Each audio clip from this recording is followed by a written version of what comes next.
Have you ever sent a text and then immediately opened the chat again to read what you just wrote?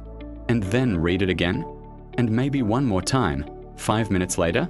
If this sounds familiar, don't worry, you're definitely not alone. It's a super common habit, but have you ever stopped to wonder why we do it? It's not like the words are going to change. Well, today, we are diving deep into the psychology behind rereading your sent messages.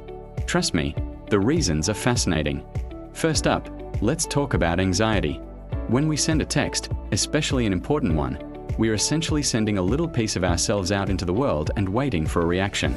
This waiting period can be incredibly nerve-wracking. Rereading the message is our brain's attempt to soothe that anxiety. We are double-checking for typos, awkward phrasing, or anything that could possibly be misinterpreted. We ask ourselves, did that sound okay? Was I too forward? Was that joke actually funny? It's a form of reassurance seeking, a way to try and confirm that we've presented ourselves in the best possible light. This ties directly into something called the spotlight effect. This is a psychological phenomenon where we tend to overestimate how much other people notice our appearance or behavior. We feel like there's a giant spotlight on us and every tiny flaw is magnified for the world to see. When you send a text, you might worry that the other person is scrutinizing your every word, every punctuation mark, just as intensely as you are. So, you reread it, imagining you're seeing it through their eyes, trying to catch any potential mistake they might judge you for. The reality: the other person probably read it in 2 seconds while waiting for their coffee and didn't give your comma placement a second thought.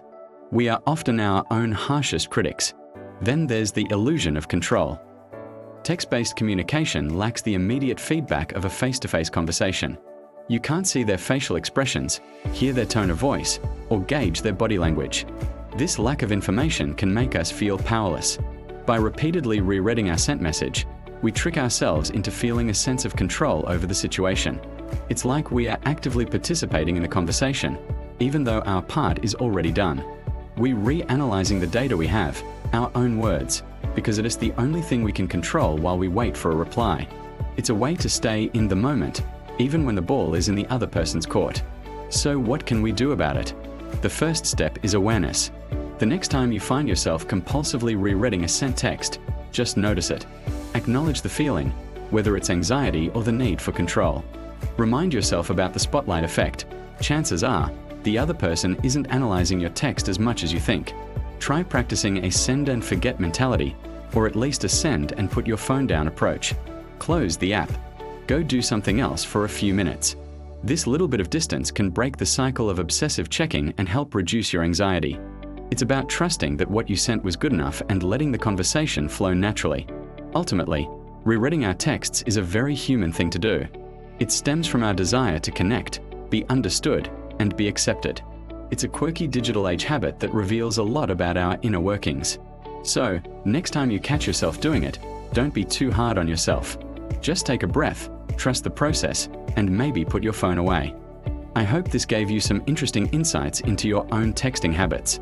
If you enjoyed this video and want to learn more about the psychology of our everyday lives, make sure to hit that like button and subscribe to the channel.